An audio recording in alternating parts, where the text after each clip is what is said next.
형제들아, 내가 너희에게 나아가 하나님의 증거를 전할 때에 말과 지혜의 아름다운 곳으로 아니하였나니 내가 너희 중에서 예수 그리스도와 그가 십자가에 못 박히신 것 외에는 아무것도 알지 아니하기로 작정하였습니다. 내가 너희 가운데 거할 때에 약하고 두려워하고 심히 떨었노라. 내 말과 내 전도함이 설득력 있는 지혜의 말로 하지 아니하고 다만 성령의 나타나심과 능력으로 하여 너희 믿음이 사람의 지혜이지 아니하고 다만 하나님의 능력에 있게 하려 하였노라. 그러나 우리가 온전한 자들 중에서는 지혜를 말하노니 이는 이 세상의 지혜가 아니요 또 이 세상에서 없어질 통치자들의 지혜도 아니요 오직 은밀한 가운데 있는 하나님의 지혜를 말하는 것으로서 곧 감추어졌던 것인데 하나님이 우리 영광을 위하여 만세전에 미리 정하신 것이라. 이 지혜는 이 세대의 통치자들이 한 사람도 알지 못하였나니 만일 알았더라면 영광의 주를 십자가에 못 박지 아니하였으리라. 기록된 바 하나님이 자기를 사랑하는 자들을 위하여 예비하신 모든 것은 눈으로 보지 못하고 귀로 듣지 못하고 사람의 마음으로 생각하지도 못하여도 함과 같으니라. 오직 하나님의 성령으로 이것을 우리에게 보이셨으니 성령은 모든 것 곧 하나님의 깊은 것까지도 통달하시느니라. 사람의 일을 사람의 속에 있는 영 외에 누가 알리요? 이와 같이 사람의 일도 하나님의 영 외에는 아무도 알지 못하느니라. 우리가 세상의 영을 받지 아니하고 오직 하나님으로부터 온 영을 받았으니 이는 우리로 하여금 하나님께서 우리에게 은혜로 주신 것들을 알게 하려 하십니다. 우리가 이것을 말하거니와 사람의 지혜가 가르친 말로 아니하고 오직 성령께서 가르친 것으로 하니 영적인 일은 영적인 것으로 분별하느니라. 육에 속한 사람은 하나님의 성령의 일들을 받지 아니하나니 이는 그것들이 그에게는 어리석게 보이며 또 그는 그것들을 알 수도 없나니 그러한 일은 영적으로 분별되기 때문이라. 신령한 자는 모든 것을 판단하나 자기는 아무에게도 판단을 받지 아니하느니라. 누가 주의 마음을 알아서 주를 가르치겠느냐? 그러나 우리가 그리스도의 마음을 가졌느니라. 아멘. 할렐루야. 따릅니다. 전도와 영혼 구원. 같은 말이네. 틀렸습니다. 전도와 성령 충만. 전도와 성령 충만. 할렐루야. 어느 단체에서 성도님들에게 설교에 관한 설문을 했다는 것을 말씀드린 적이 있습니다. 무슨 설교를 가장 듣기를 원합니까? 축복에 대한 설교. 그 중에서도 돈, 물질 많이 벌게 해주세요라는 설교를 듣기를 원합니다. 그리고 상한 심령, 그리고 육체병이 고침받는 거, 마음이 평안하고 내 몸 아프지 아니하는 거, 이런 설교 듣는 거 너무 좋습니다. 여러분 강건하시기를 바랍니다. 요즘에 환절기라 그런지 우리 성도님들이 편찮으신 분들이 좀 많으시더라고요. 그러다 보니까 참 밤잠이 설쳐가면서 기도가 되더라고요. 왜냐하면 우리는 가족이지 않습니까? 아멘. 육적인 가족은 나중에 수명이 되면 헤어지지만 출가하면 이렇게 멀리 떨어져 살지만 영적인 식구는 떨어져 살 수도 없고요. 적어도 일주일에 한 번 만나고요. 영원히 함께 살거든요. 그러니 이게 진짜 식구지요. 이 진짜 식구가 육이 아프니까 그냥 많이 마음이 속상하더라고요. 육이 아프면은요 삶도 힘들고 그렇기 때문에 그렇죠. 그래서 이런 설교를 듣기를 원한다는 거예요. 그러면 짜증나는 설교는 뭡니까? 그랬더니 회개 설교. 열심히 교회로서 살다가 지친 몸과 마음을 이끌고 와서 격려받으려고 위로받으려고 왔는데 또 뭘 잘못했다고 자꾸 회개하라고 그러는지 왜 또 죄인 취급을 하는지 상당히 짜증난다는 거예요. 그리고 난 다음에는 헌금 설교. 내 코가 석자인데 내 지금 대출 빚이 얼마인데 애 학원 보낼 돈도 없고 걱정에 걱정인데 무슨 헌금을 내라고 하느냐. 짜증난다는 거죠. 그리고 마지막으로 가장 부담되는 설교가 무엇입니까? 라고 했더니 전도 설교. 가장 부담스럽다는 거예요. 부담스러울 수밖에 없는 것이 바로 뭐냐면은 우리가 신앙생활하는 데 있어서 전도 영혼구원이 가장 중요한 거기 때문에 부담스러운 거예요. 가장 중요한 건데 제대로 못하니까 부담스러운 거예요. 내 자녀 최고로 우리가 사랑하고 최고로 좋은 거 먹여주고 싶잖아요. 입혀주고 싶잖아요. 못하기 때문에 자녀에게 부담스러운 마음이 드는 것처럼 내가 당연히 해야 될 의무이고 최고로 해야 될 것임에도 불구하고 제대로 못하니까 부담스러운 거예요. 우리 사랑하는 성도님들 부담스럽지만은 그래도 목사는 할 수밖에 없는 게, 여러분 가만히 보면은 제 설교의 90% 이상이 전도 설교예요. 왜냐하면 이 영혼권 전도가 하나님의 나라의 최고의 상급이기 때문에 이거를 아니할 수가 없습니다. 약이 쓰다고 안 먹는다고 할 때에 그거를 안 먹으면 더 아프기 때문에 엄마는 무슨 방법을 쓰서라도 아이에게 쓴약을 먹이거든요. 왜? 사랑하니까. 사랑하니까. 그래서 오늘도 전도 설교를 또 합니다. 우리가 부담스럽고 정말 여의치 않지만은 그럼에도 불구하고 하나님의 나라의 최고의 상급이기 때문에 사랑하는 마음으로 목사는 계속 설교해야 되고, 그리고 성경에서도 분명히 우리에게 말씀하고 있기 때문에 피할 수 없는 사실이기에 우리는 이것을 받아들여야 된다는 거예요.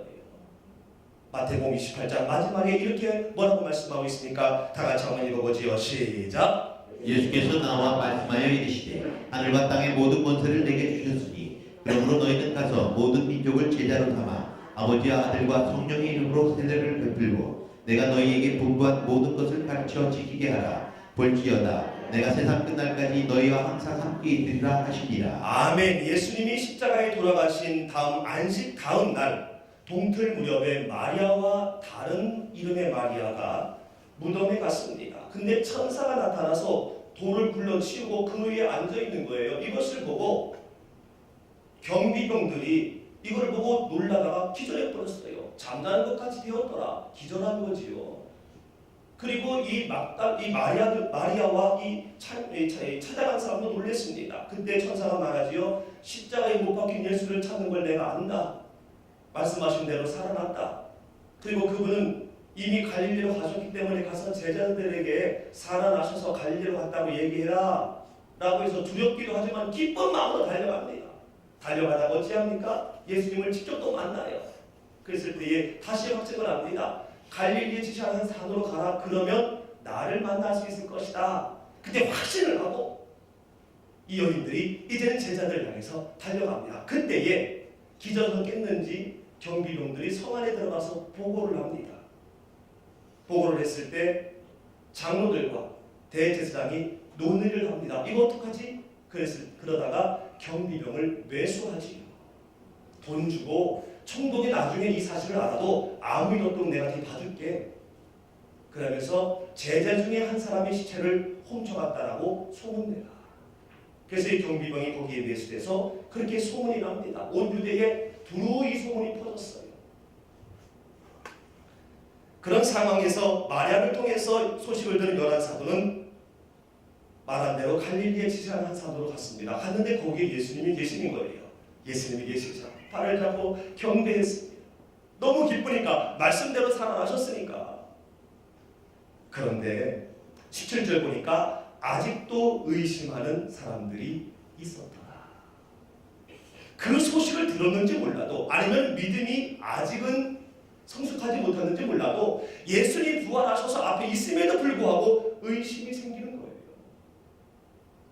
그래서 주님께서 나와 말씀하시는 겁니다. 나왔다는 것은 가까이 간 거예요. 뭔가 긴밀하게 말씀하시기 위해서, 중요한 말씀을 하시기 위해서 나온 것을 나온 거예요. 나와 말씀하시기를 이르시되 하늘과 땅의 모든 권세가 내게 있다. 오늘 우리가 찬양하는 것처럼 큰 권세가 바로 뭐냐면 하늘과 땅의 모든 권세입니다. 부활하신 예수 그리스도는 하늘과 땅의 모든 권세를 갖고 계시는 전지전능하신 하나님이신 줄로 믿습니다. 주님은 원래 하나님의 나라에 하늘 권세가 있었지요. 뭡니까? 창조부터 영존하는 시작과 끝에 하늘의 권세가 있는 분이세요. 그런데 인류의 구원을 위해서 육을 입고 이 땅에 성육신 해셔야 됐어요.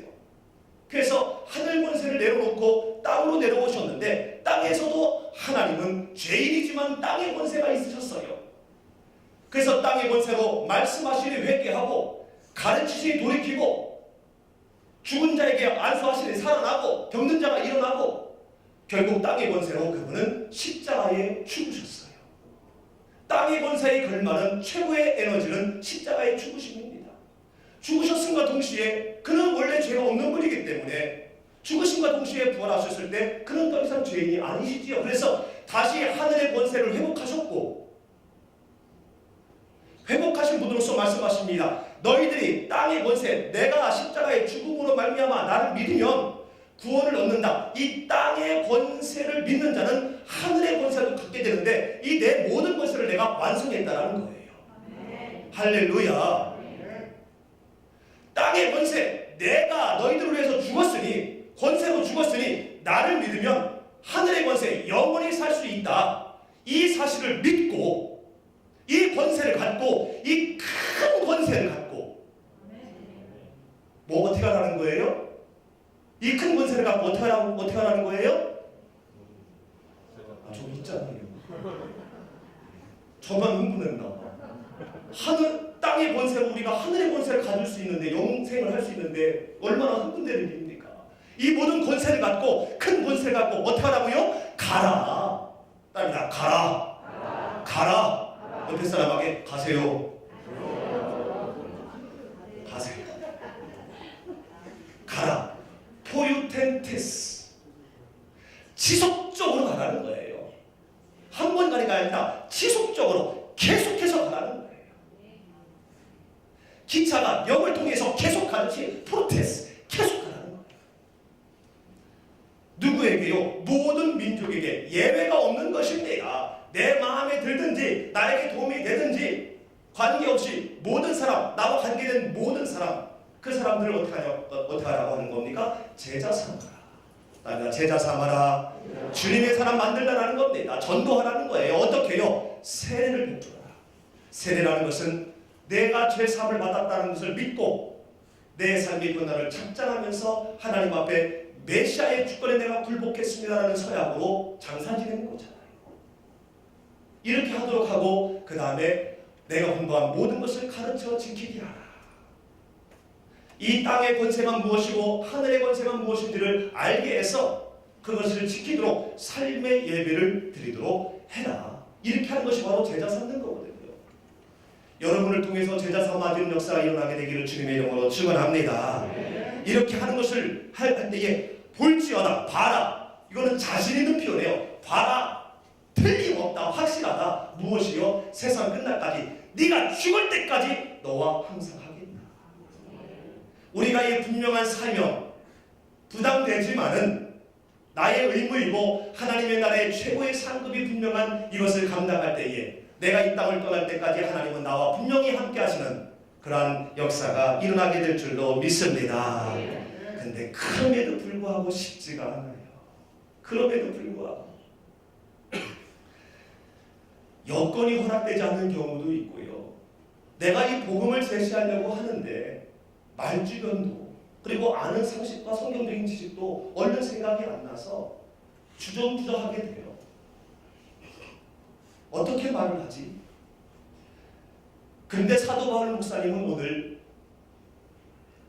이 고린도 교회에게 말하면서 1절 말씀에 이렇게 말씀을 하고 있습니다. 같이 한번 읽지요. 시작. 형제들아, 내가 너희에게 나아가 하나님의 증거를 전할 때에 말과 지혜의 아름다운 것으로 아니하였나니. 아멘. 사도 바울께서 말씀하십니다. 내가 너희들에게 전도할 때에 말과 지혜의 아름다운 것으로 하지 아니하였다고 말씀하고 있어요. 여러분, 우리가 예수님을 증거할 때에 화려한 말솜씨, 많은 지식, 외적 배경, 그것이 우리의 온전한 전부의 전도 도구가 아니라는 사실을 여러분 꼭 기억을 하시길 주님의 이름으로 축원합니다. 할렐루야. 이 말과 지혜의 것이라는 것은요, 뛰어난 말씀시와 심오한 사상을 담고 있는 시나 철학을 말하는 거예요. 이거 필요 없다라는 겁니다. 외적으로는 근사하지만, 외적으로는 통할 것 같지만 이거 갖고 안 된다라는 거예요. 그러면 뭐 갖고 됩니까? 2절 말씀 보니까 같이 읽죠. 시작. 내가 너희 중에서 예수 그리스도와 그가 십자가에 못 박히신 것 외에는 아무것도 알지 아니하기로 작정하였습니다. 아멘. 오직 그리스도와 십자가의 복음으로만이 가능하기 때문에 나는 예수 그리스도와 십자가에 못 박힌 것 외에는 절대적으로 내가 사용하지 않기로 작정했다라고 확실하게 얘기하고 있습니다. 이전에 어떤 일이 있었는지 모르지만 나는 이 십자가 외에는 다른 건 내가 사용하지 않겠다라고 분명히 말씀하고 있어요. 당시 고린도 교회는 말솜씨로 사람을 평가하는 분위기였습니다. 그래서 말을 아름답고 설득력 있게 청중을 사로잡는 법을 연구하는 수사학 그리고 미사학이 굉장히 인기였지요. 그러다 보니 가장 인기 있는 학과는 수사학이었고 또한 수사학 교수님의 인기는 최고였습니다. 혹은 오디세이 시구절을 인용하면서 화려한 말을 구사하는 변사, 이들의 인기가 최고였습니다. 그리고 이들에게 따르는 부하 권력 또한 무시할 수 없었어요.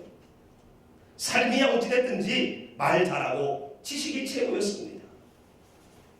그래서 고린도 전체 관심사는 철학과 말씀시에 집중되어 있었지요. 그렇기 때문에 이런 상황에서는 여기에 맞게, 시대 흐름에 맞게, 분위기에 맞게 화려한 말씀시고 뛰어난 외적인 능력으로 해야 전도가 될 건데, 사도 바울 목사님은 그렇지 않고요. 그런 건 필요 없다. 말의 지혜와 아름다운 것, 이것이 지금 고린도 지역의 대부분의 분위기이지만 이거 아니다, 필요 없다. 나는 오로지 십자가, 오로지 그리스도만으로 내가 하기로 작정을 했다.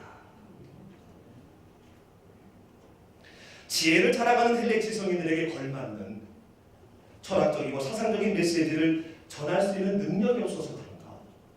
사도 바울이 그렇지 않지요. 우리가 잘 아는 것처럼 헬라 문학의 중심지인 다소에서 이 사도 바울 목사님이 자랐습니다. 그리고 가말리엘 문화에서 수학을 했어요. 가말리엘은 당시에 최고의 율법학자였습니다. 명성이 가장 높은 사람이었어요. 그분의 제자예요, 바울이. 뿐만 아니라 당시 양대 헤브라이즘과 헬레니즘을 섭렵한 대학자요 사상가였습니다. 대단한 언변가였고요, 엄청난 학문가였습니다. 그래서 바울이 아그리파 왕과 베스도 총독 앞에서 여러 말로 변증했을 때에 이 말에 대하여 말을 어떻게 따라갈 수가 없으니까 베스도가 이렇게 소리치지 않습니까? 바울아, 네 학문 때문에 네가 미쳤구나 라면서 외치는 걸 봐요. 사도행전 26장 28절 말씀을 보니까 내 학문이 네가 미쳤다, 네 많은 학문이 너를 미치게 하는구나. 이 정도로 사도 바울은 충분히 시대적 흐름의 배경에 맞는 형식으로 복음을 전할 수 있었는데 그렇게 하지 않겠다는 거예요. 오로지 그리스도, 오로지 십자가만 갖고 하겠다라고 계속하여 말합니다.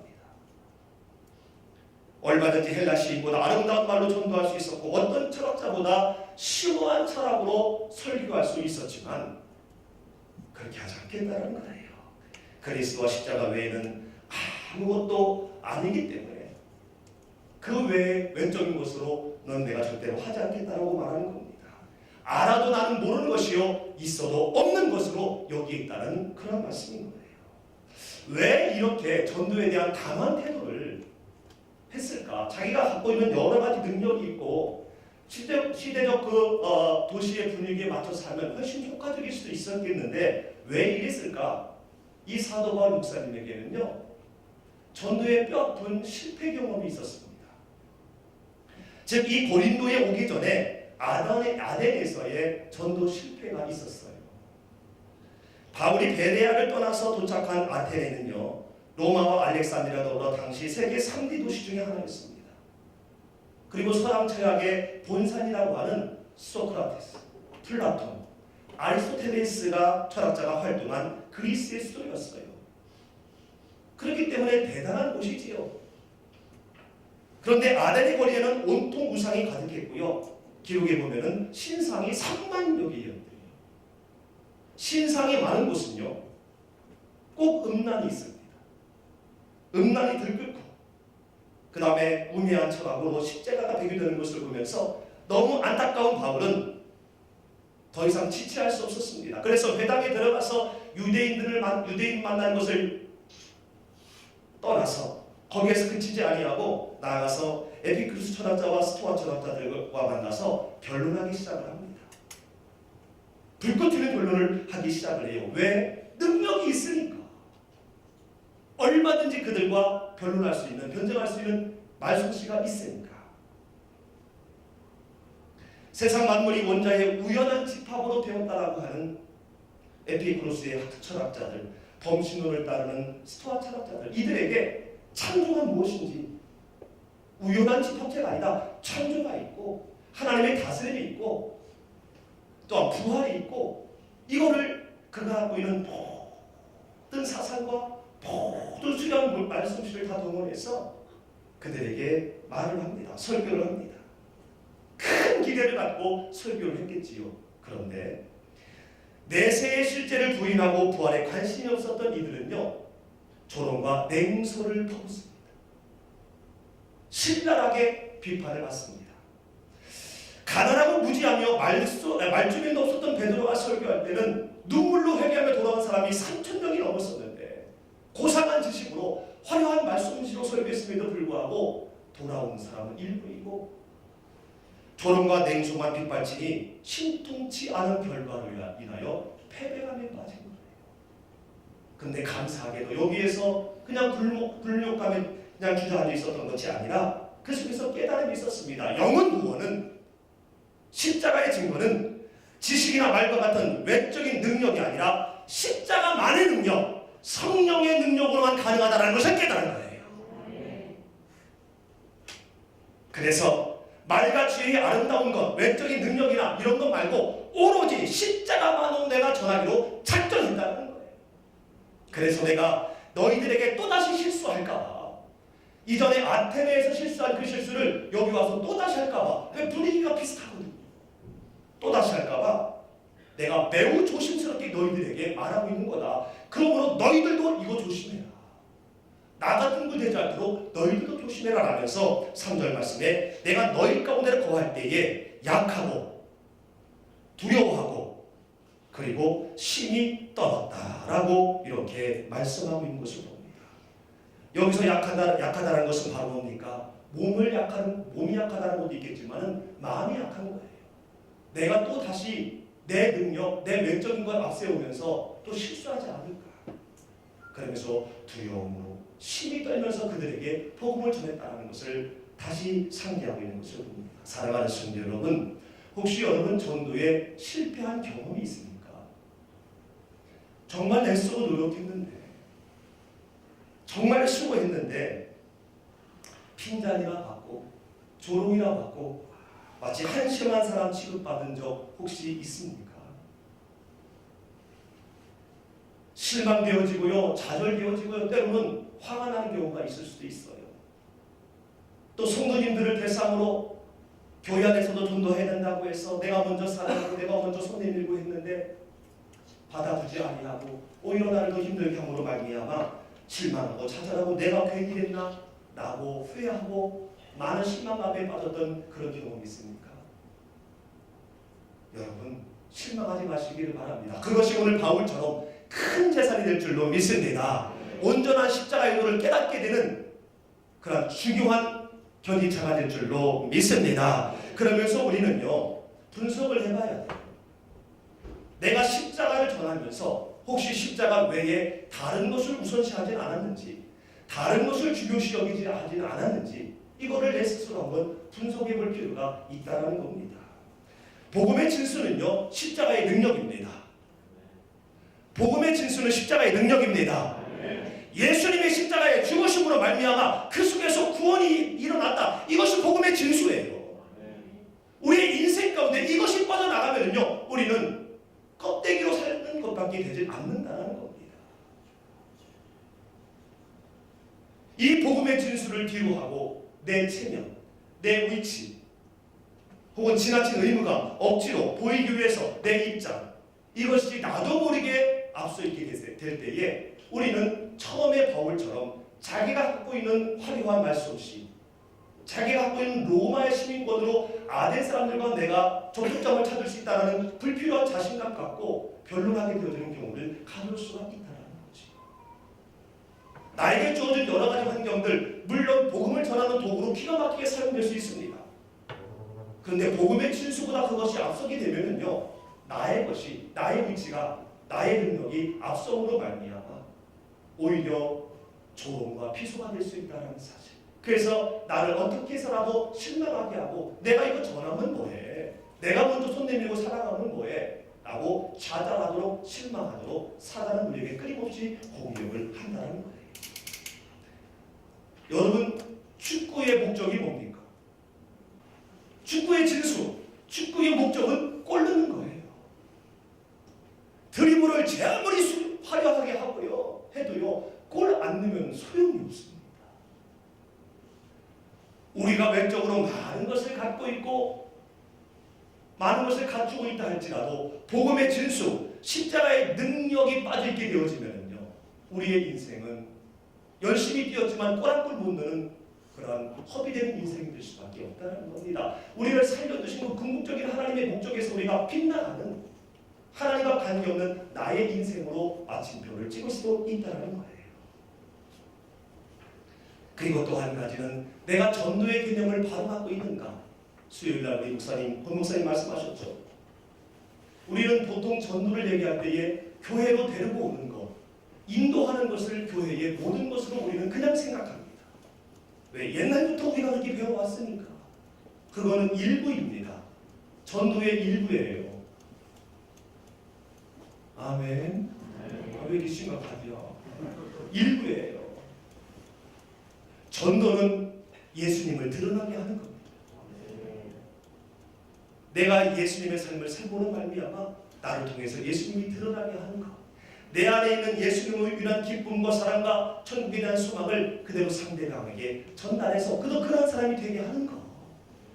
할렐루야. 그러므로 이 전도는요, 교회 안에서도 이루어지는 것이고 교회 밖에서도 이루어지는, 어떤 면에서는 교회 안에서 더 적극적으로 이루어져야 되는 것이 바로 뭐냐면 전도입니다. 나를 통해서 내 옆에 있는 성도님이, 집사님이 예수님을 닮아가는 삶을 살게 하는 것. 어떻게 보면 목사의 설교보다 성도님들의 삶을 통한 전도가 더 효과적이고 더 실질적입니다. 주님이 오셔서 설교하셔도요, 30분 지나면 다 잊어먹어요.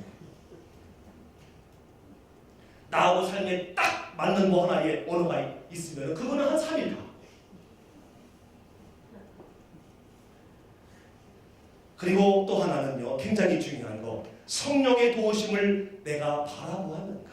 교회 안에서 전도하고 교회 밖에서 전도할 때에 성령의 도우심을 내가 바라보았는가라는 것을 진단해 봐야 돼요.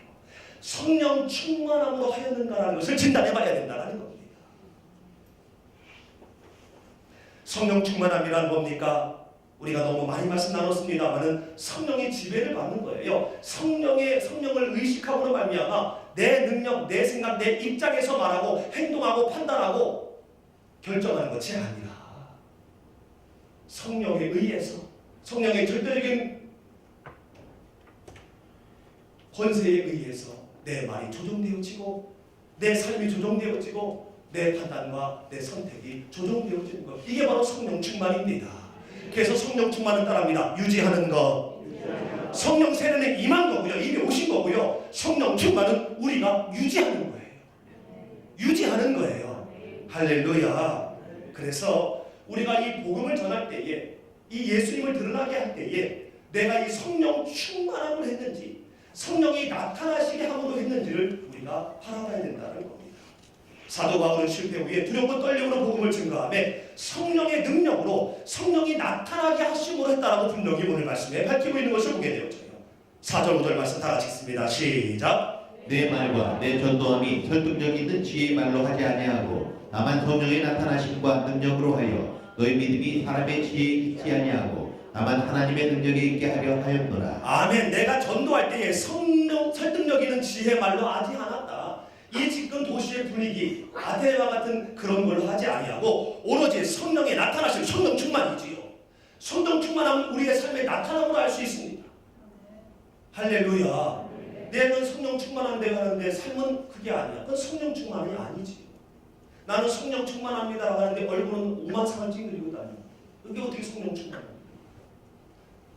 내가 전도하면 성령 충만함으로, 성령의 능력으로 내가 했다. 왜? 너희들이 하나님의 능력에 있게 하기 위해서. 사람의 지혜는 현실적인 겁니다. 그러나 하나님의 능력은 현실 이상이에요. 우리가 예수님을 드러나게 하는 것은 현실을 보라고 하는 것이 아니라 현실 이상을 보게 하기 위해서 우리가 복음을 전하는 것 아니겠습니까? 현실을 바라보려고 하는 것은요, 현실적인 많은 일들이, 많은 지혜들이 수시로 우리를 알려주고 있습니다. 그러나 현실 이상을 보게 하기 위해서 우리는 성령 충만함으로 이 하나님의 나라를 증거해야 할 줄로 믿습니다. 사람의 지혜와 능력으로 할 때는요, 당장은 되는 듯 합니다. 당장은. 그런데 사실 우리가 교회 안으로 인도할 때에 대부분이 관계 전도이지요. 거의가. 근데 이것도 관계가 흐트러지면 인도됨도 흐트러집니다. 그러면서 내 마음에 포기를 하게 되죠.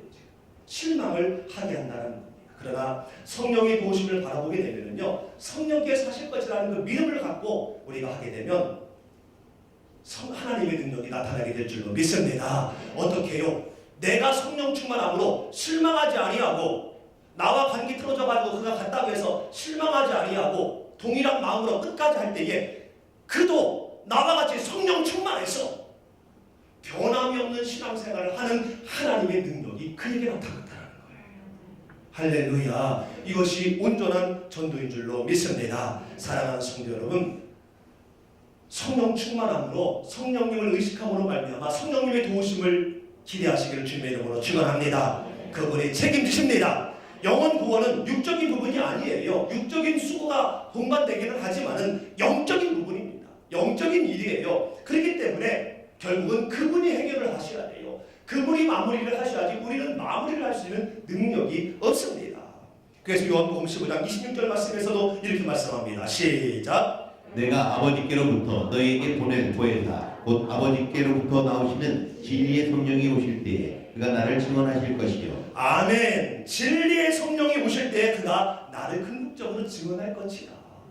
천국을 소망할 수 있도록 꽝꽝꽝 도장 찍을 것이라고 말씀하고 있는 것을 봅니다. 그러므로 여러분 잘 들어보십시오. 예수님을 믿는 우리들의 교회 안에서와 교회 밖에서 행하는 모든 것은 전도 행위입니다. 전도 행위입니다. 긍정적이고 부정적으로 나타날 수 있지만 모든 것은 전도 행위예요. 영적인 일이라는 겁니다. 영적인 일. 육신적인 일 같지만은 영적인 일이라는 거예요. 아니 내가 시간 내고 내가 노력하고 내가 약속해서 했는데 내가 정성을 들였는데 육적인 거 아닙니까? 영적인 거라는 거예요. 만약에 영혼 구원이 육적인 일이라면요 실패가 없어야 되잖아요. 그런데 그렇지 않다는 겁니다. 뜻대로 안 돼요. 내가 공부 많이 했고 또 성령 체험도 했고 신앙생활도 오래 했는데 길 가는 사람에게 버스 옆에 앉은 사람에게 예수 믿으면 천국 갑니다. 예수님을 믿으셔야 됩니다. 확실한 눈초리로 말하지 못하는 게 우리잖아요. 왜입니까? 영적인 것이기 때문에. 교회로 인도하는 게 왜 그렇게 힘듭니까? 영적인 것이기 때문에 그렇고요. 교회 안에서 내가 본인의 삶을 살려고 그렇게 애쓰는데도 이게 참 안 돼요. 그때로. 내 마음을 그렇게 몰라줘요. 영적인 것이기 때문에 그래요. 사단의 방해가 있기 때문에 그렇다는 겁니다. 영적인 것이기 때문에 사단의 방해가 있는 거예요. 그래서 성령의 도우심을 요청해야 됩니다. 성령의 도우심이 없으면은 우리는 십자가로만이 아니라 내가 갖고 있는 말씀이나 외적인 것을 동원해서 하게 돼요. 그래서 일시적인 만족은 얻지만은 그 다음에는 반드시 그것이 어그러짐으로 말미암아 실망과 포기와 좌절이 오게 되어진다. 내가 승부를 내려고 할 필요가 없다는 겁니다. 특별히 교회 밖에서 전도할 때에 내가 하려고 하면요 정말 힘들어요. 힘듭니다. 물론 계획을 하고 내가 나아가고 하는 거 해야 되지요. 그러나 결론까지 내리려고 하면요 반드시 실망이 오고 반드시 난방이 오게 된다는 겁니다. 그래서 전에 제가 씨 뿌리는 농부의 비유를 한 적이 있습니다. 농부는 씨를 뿌려 나가서 좋은 씨를 자신 있게 뿌리는 겁니다. 자신 있게. 물론 그 밭이 안 좋을 수도 있겠지만은 자신 있게 뿌렸는데 거기에서 자라남이 있으면은 가꾸는 거예요. 돌보는 거예요. 농부는요 뿌리고 가꾸며 돌보는 능력만 있지 자라나게 하는 능력이 없습니다. 자라나게 하는 것은 햇빛이요 바람이요 비인데 어떻게 농부가 햇빛과 바람과 비를 동원할 수가 있겠습니까? 이처럼 우리는 십자가라는 그러한 좋은 씨를 우리는 뿌립니다. 그것이 좋은 밭일 때 자라나기도 하지요. 어떤 때는 돌짝밭일 수 있어요. 길가밭일 수 있어요. 근데 뿌렸는데 자라나면은요 우리는 그 과정으로 잘 돌보는 거예요. 가꾸는 거예요. 가꾸다가 또 꼬꾸라질 수도 있습니다. 실망할 필요 없어요. 왜냐하면 궁극적으로 마지막 결실을 맺게 하고 자라나게 하는 것은 바로 성령님인 것입니다. 우리의 몫이 아니라는 겁니다. 아멘. 아멘. 우리의 볼에 스치는 바람, 그냥 스쳐 지나가지, 지나간 바람 갖고 우리가 연연합니까? 연연하지 말자는 거예요. 그냥 우리는 계속하여 앞으로 나아가기만 하면 됩니다. 큰 권세를 갖고 한번 나갔다가 끝나는 것이 아니라 계속 지속적으로 나아가면 되는 거예요. 그럴 때 하나님께서 반드시 어느 순간 어느 장소에서 열매를 맺게 하실 줄로 믿습니다. 예전에 제가 한번 간증을 한 적이 있었는데 갑자기 생각이 나서 간증을 한번 더 하기로 하네요. 저는 인생에 사는 이유가 영혼 구원입니다. 여러분들도 인생에 주어진 이유는 영혼 구원인 줄로 믿습니다. 우리 교회를 제가 오기 전에 이제 5년 동안 거리에서 섬김을 영혼 구원을 했고, 그 전에도 교회에서도 했었는데, 교회에 서 있으나 거리에 있으나 영혼 구원이라는 것은 변함이 없지요. 왜? 목사로 있을 때나 노숙인으로 있을 때나 하나님은 똑같지 말이에요. 내 상황이 변했다고 하나님에 대한 나의 마음과 태도가 바뀌면 그거 사기꾼이잖아요. 그래서 거리의 사람들을 만난 다음에 선교총회를 만들기 위해서 참 여러 가지 일을 했습니다. 근데 그 일의 목적은 물론 제 가장으로서의 그런 역할도 있었습니다만 영혼 구원이었어요. 전도 어떻게 해서라도 내가 알고 있는 천국을 알려주려고. 근데 초창기에는 많은 실수를 했습니다. 처음에 아덴에서 했었던 이 바울처럼 나는 목사다, 그리고 나는 영혼 구원에 불이 차 있는 사람이다, 이 열심, 셀로땅처럼 이 열심으로요, 그냥 제 열심으로 간 겁니다. 복음의 뜻은 약간 뒤로 하고. 그러면서 초창기에 제가 노숙인들에게 봉변을 당한 이유는 바로 뭐냐면, 나는 자랑스럽게 열심히 일한 다음에 너희들을 위해서 왔다라면서 할렐루야 하고 간 거예요. 노숙인들에게 처음에 할렐루야 그랬더니 그냥 그 사람들이 바로 주먹에 날라오더라고요. 재수없다고. 제가 몰랐던 거죠. 여러분은 아무 감동인데 나는 그때 상당히 심각했는데.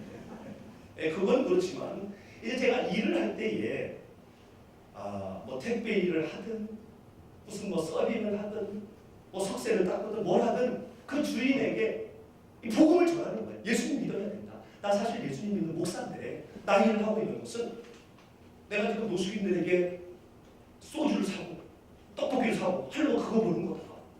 그러면 감동되겠지 라면서 그들도 하나님을 보게 하려는 그런 제 안에 목적이 있었던 거죠. 그래서 제가 갖고 있는 모든 것을 다 동원해서 했습니다. 그런데요, 사장님들이 그거를 이용하더라고요. 더 이용하고요, 감동이 안 되더라고요. 그거를 언제 깨달았느냐면, 제가 마지막에 주차장에서 일을 했을 때에 역시 거기서도 저의 목적은 영혼 구원이었습니다. 네, 말씀드린 것처럼 그 주차장을 주로 이용하는 사람들은 나이트에 있는 사람들이 있어요. 나이트클럽. 나이트에 오는 사람들한테 무슨 복음을 전하겠습니까? 그 웨이트들한테 무슨 복음을 전하겠습니까? 그렇지만 제 마음은 변함이 없는 건 영혼 구원입니다. 저도 예수님 드러나게 하는 거. 그런데 이전에 여러 실수를 제가 경험했기 때문에 그런 방법으로 하지 말자. 내가 목사인데 뭐인데 no. 그냥 지금은 그냥 실직해서 주차장에 나와 열심히 일하는 성실한 그냥 40대 아저씨. 그러면서 하나님 도와주십시오. 보니까 내 힘이 아닙니다. 애썼는데도 눈 하나 깜짝 안 하고 오히려 이용당했습니다. 사장님들한테. 힘만 늘었습니다.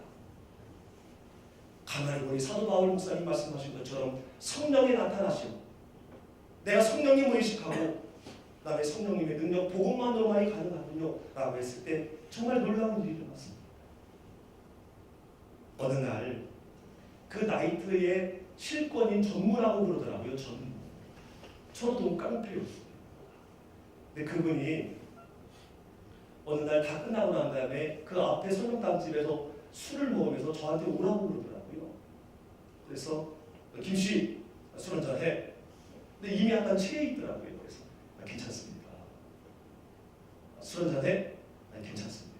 물론 그 전에 한 사건이 있었습니다만 저놈은 저거 교회 다니는 놈이구나. 있구나. 그리고 CCTV로 계속 오랫동안 봤지요.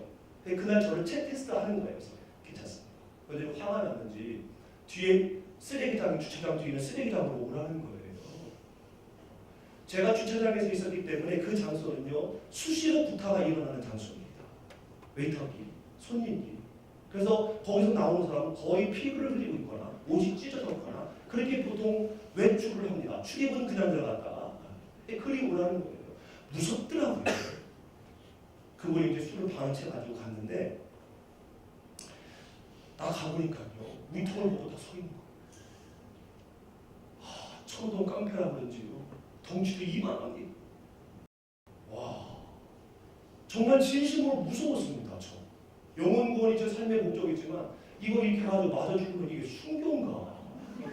여기 와가지고 한 명도 전도도 못하고. 그리고 옆으로 이 가로등으로 전에도 말씀하셨지만 가로등으로 이렇게 비치는 걸까? 운동을 얼마나 많이 했는지 가빠가 막 이래가지고요, 애 5을 키울 것 같아.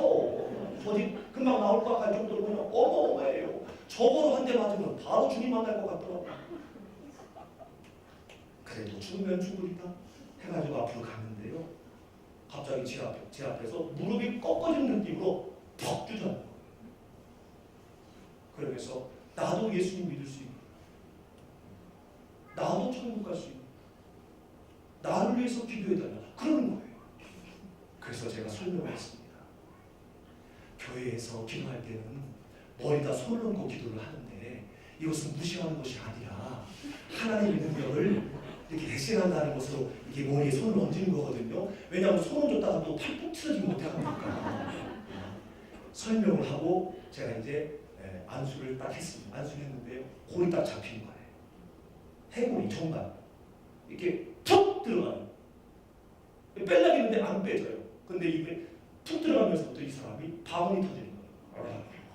방언을 하는데, 아니 무슨 방언, 제가 통변 행사가 없었거든요.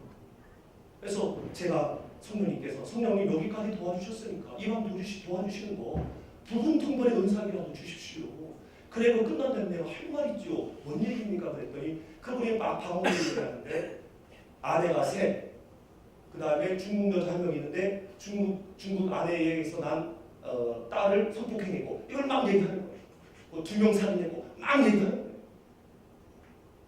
그래가지고 나중에 예수님의 이름으로 축복하면 푹 넘어간다. 그러면서 푹 넘어가기 전에 싹 피를 흘려가지고요, 확 잡았는데 제 앞에 피가 다 묻은 거예요. 이것 때문에 나중에 제가 큰일 날 뻔했습니다. 제가 투자도 핀 줄 알고. anyway, 그래서 이렇게 세워가지고요 했는데 그분이 날 때부터 있었던 그 충동증이 그냥 나왔고요. 그리고 깨어난 다음에 얘기를 했습니다. 전부님도 천국의 백성이 될 수 있습니다. 아내가 세신 거 죄 아닙니다. 딸내미 성폭한 거 죄 아닙니다. 발발발 떨더라고요. 자기밖에 모르는 일인데 누구한테 한 얘기가 없는데 제가 그 얘기를 하니까 발발발 떨더라고요. 그러면서 그 다음부터 똑하고 찜씨하면서 쫙 올렸거든요. 온약 올리더라고요. 그 사건 끝난 다음에 조금 있다 제가 잘렸습니다. 제가 무섭대요. 그러면서 하여튼 그분이 그 다음부터 하는데요, 거기는 웨이터들을 다 전도하는 거예요. 주차장에 있으면은요, 그 나이트 안에서 왔다 갔다 하는 이야기가 다 들립니다. 왜냐하면 대리를 빨리 불러야 되니까. 그래서 말씀드렸듯이 그 나이트를 여러분 건건에서 안 가보셨겠지만은 웨이터들의 이름이요 보통 이승엽, 이만기, 뭐 이런 거예요. 이런 이름이, 닉네임이. 근데 닉네임이 바뀌었습니다. 기드온, 베드로.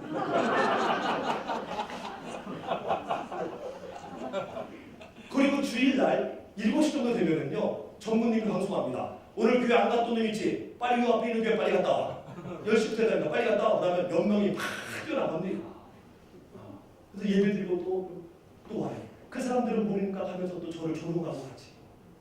여러분, 성령께 의지했던, 제가 예전에 했던 그 방법, 나 목사인데, 나 이렇게 영혼권에 난 철저한 사람인데 하나님 보시기에 누가 봐도 난 당당하고 나 칭찬받을 수 있는 사람이라는 마음으로 했는데 안 됐습니다만은 성령님 의지하고 성령님의 도우심을 기대하니까 성령님께서 기도하고요. 저는 그분들에게 예수님 얘기 끝나면은요 그냥 맞습니다. 더 조롱당하고 더 이용당할 텐데요. 그 전무님을 통해서 거기 있는 모든 사람들, 그리고 결국은 그 나이트 문 닫았습니다. 죄송한 얘기지만 어떤 섭리가 있는지 모르겠지만은 거기 죄악의 문상 아닙니까? 거기서 예수님 믿는 사람들이 생겨났는데 부당하게 돈을 벌면 그게 되겠어요? 그러니 하나님 문 닫게 하지요. 28년 된 나이트인데 하루아침에 닫았습니다. 그분 예수님 믿어서, 그 회장님 예수 믿어서 천국에서 저를 만나게 되면은 목사님 때문에 우리가 그때 문 닫았군요. 그때 알게 될 겁니다. 여러분 성령님 의지하시면 성령님께서 하시게 될 줄로 믿습니다. 할렐루야. 그리고 교회 안에서도 전도가 이루어져야 되는데요. 그 다음 말씀을 한번 간단하게 말씀 보고 나누기를 원합니다. 6절 말씀 같이 봅니다. 6절부터 시작. 그러나 우리가 온전한 자들 중에서는 지혜를 말하노니 이는 이 세상의 지혜가 아니요 또 이 세상에서 없어질 통치자들의 지혜도 아니요 오직 은밀한 가운데 있는 하나님의 지혜를 말하는 것으로서 곧 감추어졌던 것인데 하나님이 우리의 영광을 위하여 만세전에 미리 정하신 것이라. 이 지혜는 이 세대의 통치자들이 한 사람도 알지 못하였으니 만일 알았더라면 영광의 주를 십자가에 못 박지 아니하였으리라. 아멘. 여기에서는 보면은요, 잘 보세요. 색다른 지혜를 말씀하고 있습니다. 온전한 자들 중에는 지혜를 말해라. 앞에서는 지혜를 조심하고 사용해서는 안 될 걸로 말했는데 갑자기 온전한 자들 중에 있는 자들에게는 지혜로 말하라고 하고 있습니다. 여기서 온전한 자들 바로 뭐냐면 성령에 의해 깨우침을 받은 자들입니다. 바로 저와 여러분 성도들을 말하는 거예요. 우리에게 말하는 지혜는 바로 뭐냐? 세상의 지혜가 아니고 없어질 통치자들의 지혜가 아니라는 겁니다. 무슨 지혜입니까? 은밀한 가운데 있는 하나님의 지혜, 감추어졌던 건데 이것은 언제부터 된 거냐? 만세 전부터 되었던 비밀이래요. 만세 전부터 감춰졌던 것이래요. 왜 그러냐? 우리의 영광을 위해서 그렇게 했다는 겁니다.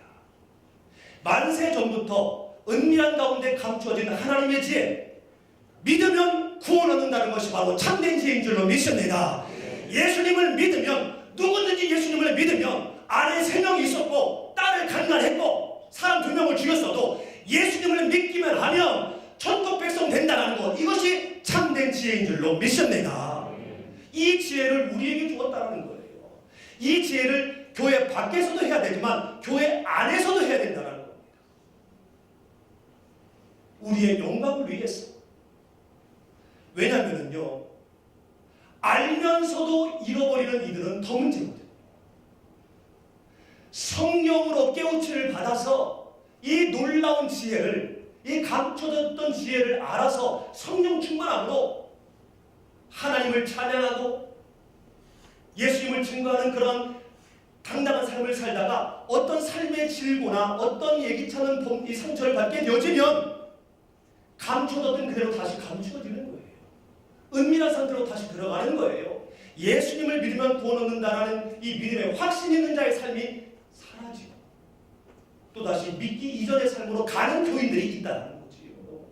그래서 그분들에게, 그 성도들에게 우리가 이 지혜를 말하는 겁니다. 할렐루야. 우리 사랑하는 성도님들 가운데 삶의 질문가 있으면요, 믿음이 없는 상태로 돌아가는 경우가 있을 수 있습니다. 그분들을 우리가 그냥 둬서는 안 되는 거예요. 그들에게 우리가 나가서 그들을 전도해야 되는 겁니다. 바로 성도의 교제, 성령 충만함으로 성도의 교제를 끝까지 할 때에 이것이 바로 우리의 영광이 된다는 거예요. 우리의 영광을 위해서 이것을 우리에게 주셨다는 겁니다. 이거를 우리가 하지 아니하면 성도와 성도의 교제 가운데 내가 예수님을 믿는다라는, 내가 천국 백성이라는 사실을 드러내므로 말미암아 그도 그 성령 충만함을 유지하지 않게 하면은 스스로 예수님을 못 박는 일을 하게 된다.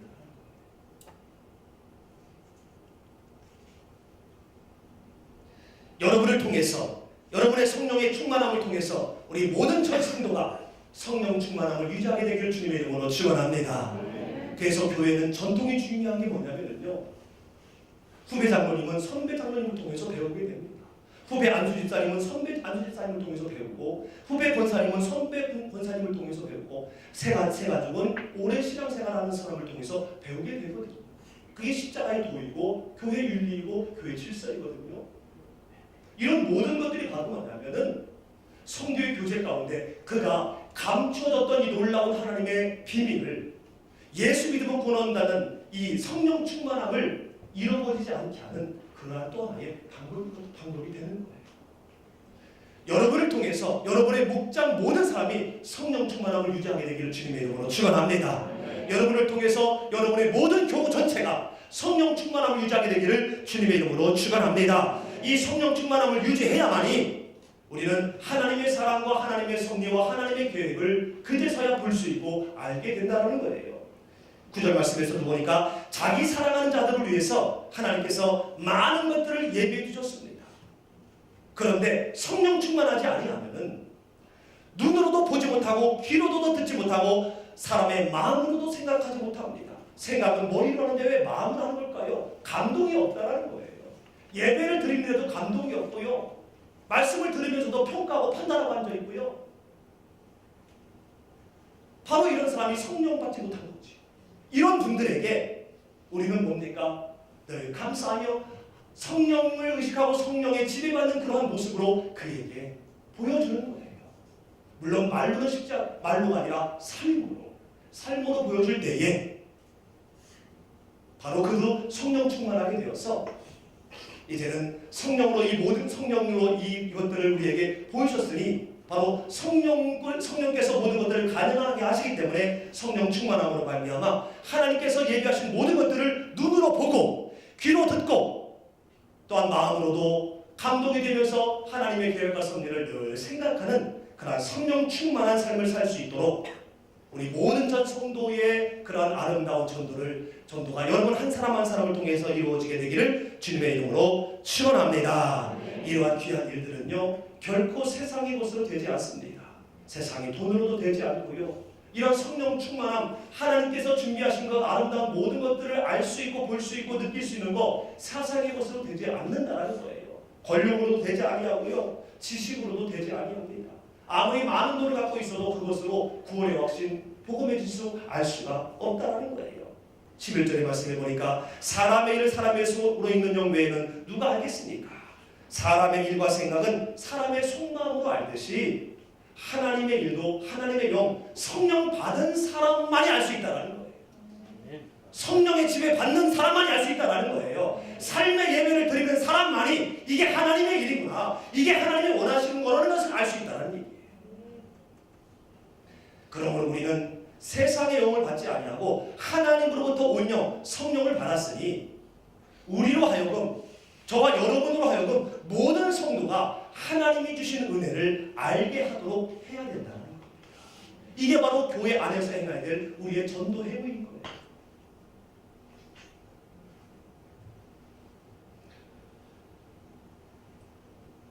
영적인 일은 영적인 것으로만 분별할 수 있기 때문에 교회 안에서 일어나는 많은 하나님의 은혜와 하나님의 역사와 하나님의 축복 우리가 이것을 잃어버릴 수도 있는데 이거를 우리의 성령 충만함 우리가 늘 예수님을 잃어버리지 않은 그런 삶을 통해서 그도 나를 통하여 예수님을 발견함으로 그도 영적으로 분별할 수 있는 그러한 이 성령 충만한 그러한 사람이 되게 해야 된다는 겁니다. 성령 충만하게 하는 주인공이 되시길 주님의 이름으로 축원합니다. 더욱더 그래야 될 것이 마지막으로 교회 안에도 육에 속힌 사람이 있기 때문에 그래요.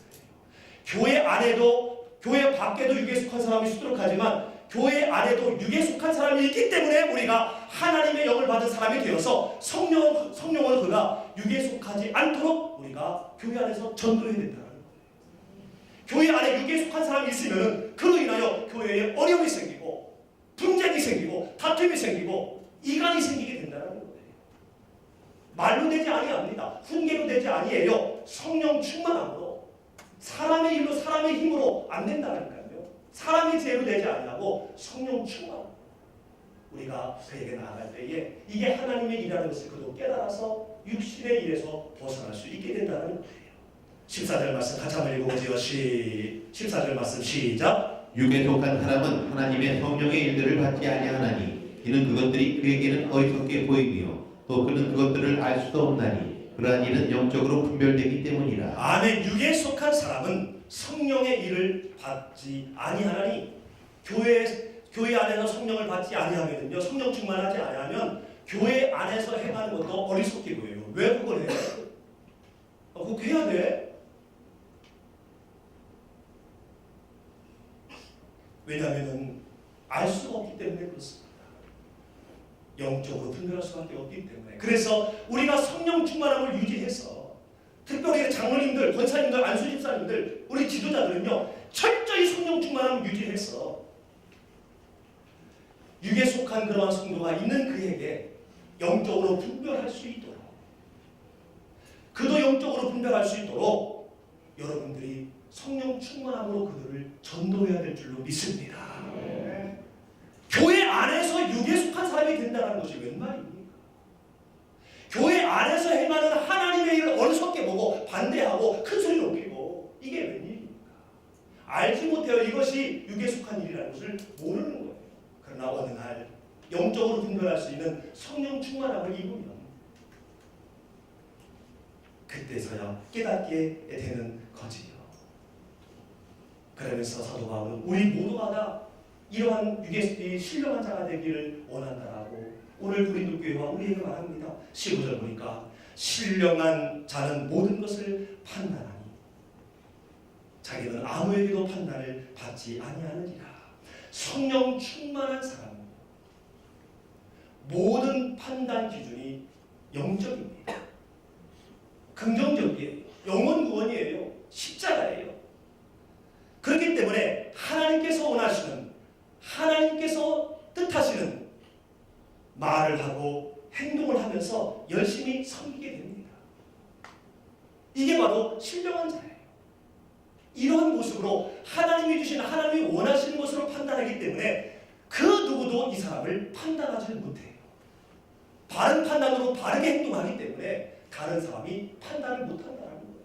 신앙의 모델이 된다는 거지요. 본이 되는 성도가 된다는 거지요. 성령 받으면 이렇게 판단받지 않는 본이 되는 성도가 되는 거지요. 그 본이 되는 성도가 바로 성령 충만한 성도요. 그 성령 충만한 성도로 말미암아 온 교회가 성령 충만함을 유지하도록 되어야 한다는 겁니다. 바로 여러분이 그러한 주인공이 되시기를 주님의 이름으로 축원합니다. 그러면서 마지막으로 한탄합니다. 이것이 사실인데 그러나 신령한 자가 많지 않아서 누가 주의 마음을 알아서 이거를 가르쳐 주겠나?